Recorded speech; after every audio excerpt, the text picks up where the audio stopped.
Olá, meus queridos, sejam muito bem-vindos ao meu canal, professora Reni, chegando agora para bater um papinho com você sobre exame da Ordem dos Advogados do Brasil, tá?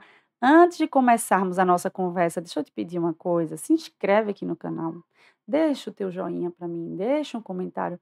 Essa é a única forma que eu tenho de saber que você está curtindo aqui, está gostando do meu trabalho e também é a única forma que o YouTube entende que pode mandar esse vídeo aqui para outras pessoas, tá? Então, por favor, me ajuda aqui no canal. Olha só, vamos lá.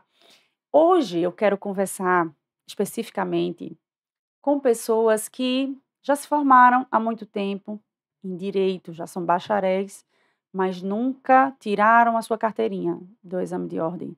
Ou então com você, que é mãe, você que lida com tarefas domésticas, você que passa o dia todo trabalhando e que faz faculdade à noite e agora vai precisar enfrentar esse exame. Bom, quando eu fiz o meu exame de ordem, eu passei por situações parecidas com essas que eu relatei agora. Eu sou mãe, tenho 2 filhos. Na época, meus filhos tinham 1 ano e o outro tinha 3 anos. Eu também trabalhava, conciliava trabalho e faculdade e precisei fazer o exame de ordem e deu tudo certo.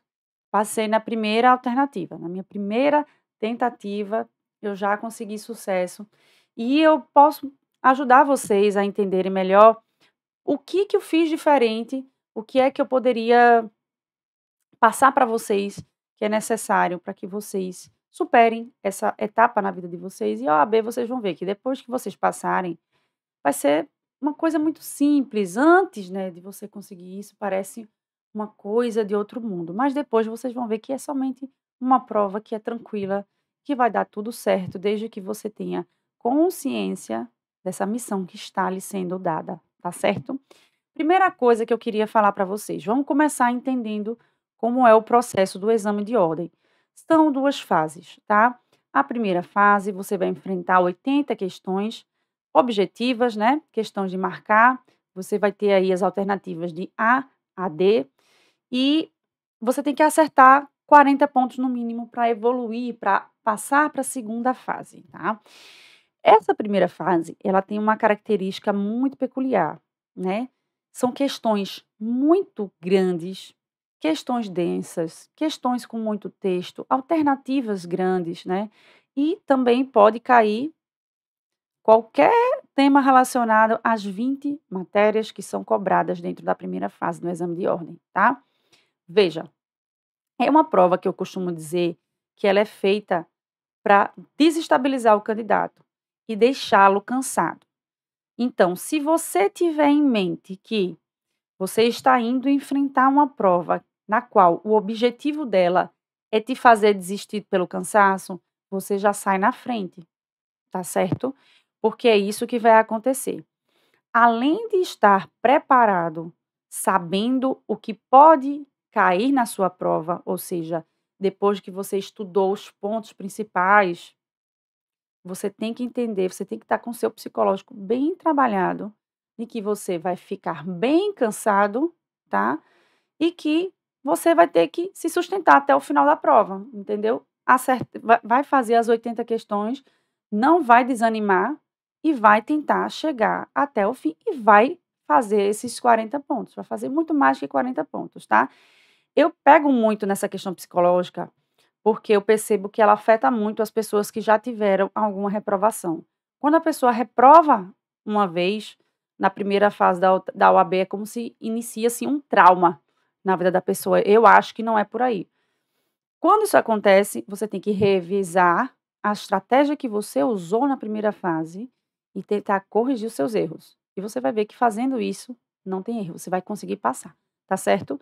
Então, eu acho que a primeira fase ela tem uma pegada psicológica muito grande. Eu atualmente ensino direito constitucional, né, para a primeira e segunda fase.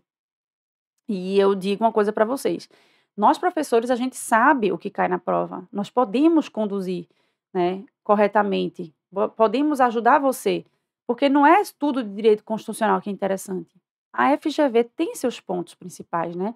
Então, é muito importante você ter o quê? Você tem uma boa orientação, mas se você não tiver, faça questões, estude os pontos relevantes, observe o que a FGV tem cobrado nas provas e assim você vai mais confiante para a primeira fase, tá?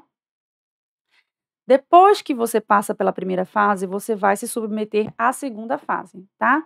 A segunda fase, você vai escolher uma matéria da qual você tem mais afinidade. No momento da sua inscrição, lá no início, quando você vai fazer a sua inscrição do OAB, você já vai escolher o tema da sua segunda fase. E esse é um assunto que eu acho muito importante ser conversado com vocês.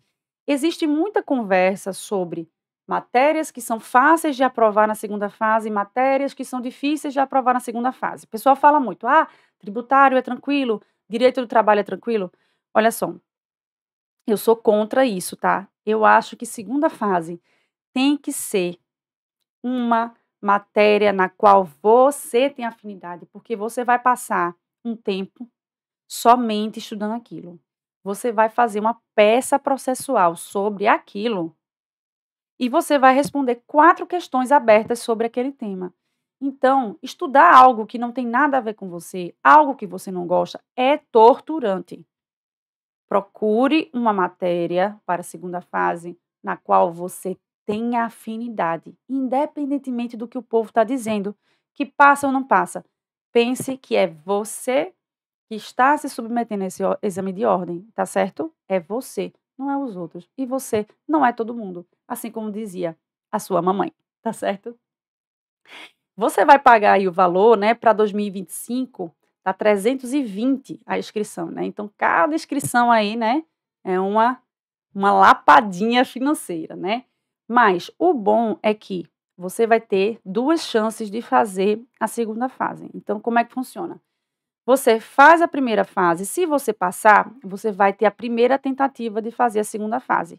Se você não conseguir êxito, você vai ter uma segunda tentativa, que se chama repescagem, tá? Então, passou na segunda vez, massa, tudo tranquilo. Bem-vindo, você é um advogado. Agora, se por acaso você reprovar a segunda tentativa, você vai ter que voltar e fazer a primeira fase novamente. E isso ninguém quer, tá certo? Falando um pouquinho mais da segunda fase, você vai fazer uma peça processual e vai responder cada 4 questões, tá? A peça processual, com essas questões, você precisa de 6 para passar, você precisa de nota 6 para passar. Nessa prova, a FGV faz um espelho, tá? De correção. Então, cada pontinho, cada coisinha que você lembra da peça, ela vai pontuar um pouquinho. E a segunda fase, você tem o direito de levar o seu vade-mecum, que deve estar todo marcado e sinalizado, tá? De acordo com aquilo que é permitido pela FGV. E você vê aonde isso, professora? No edital da OAB. Você vê o que pode e o que não pode. Como é que podem ser feitas essas marcações? Podem fazer anotações? Pode rasurar? Pode escrever? Pode fazer um caminho de peça? Claro que não. Tudo isso você vai ser orientado, tá? A fazer. Por quê? Porque o fiscal, antes de começar a prova, o fiscal vai pegar o seu vadezinho e ele vai dar, ó, uma olhada. Ele vai ver se tudo tá ok.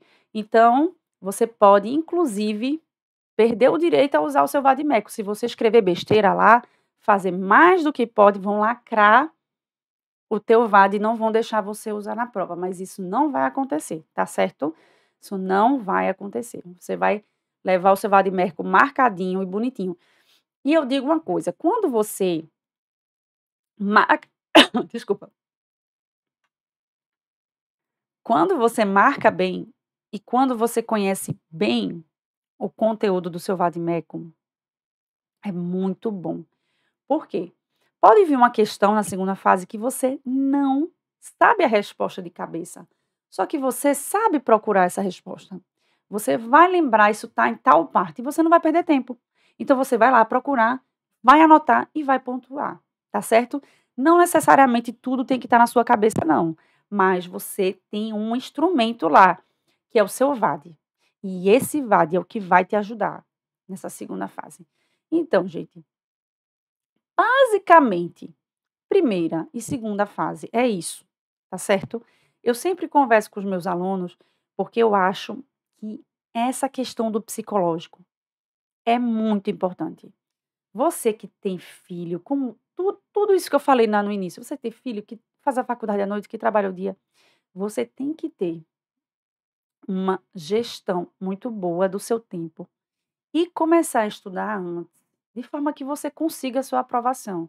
No meu caso, eu tirei os finais de semana para estudar e à noite, alguns dias à noite. E nos finais de semana, durante meses antes da prova, deu certo. Outra coisa que vocês podem fazer também, existem muitas técnicas de estudo, mas uma coisa deu muito certo comigo, que é o caderno de erros. E depois eu vou gravar um vídeo explicando como é que você faz um caderno de erros. Mas basicamente, OAB é o quê? É consciência de quem você é e da sua realidade.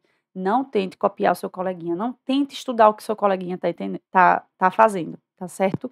Veja o que é que você é bom, trace uma boa estratégia, veja os seus horários disponíveis de estudo.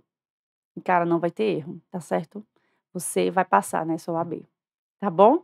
Então, se você gostou desse vídeo, se ele te ajudou de alguma forma, deixa um comentário aqui para mim. Se você tiver alguma outra curiosidade, ou quer que eu explique alguma coisa sobre o universo da OAB, deixa aqui para mim também que eu vou adorar saber, tá bom?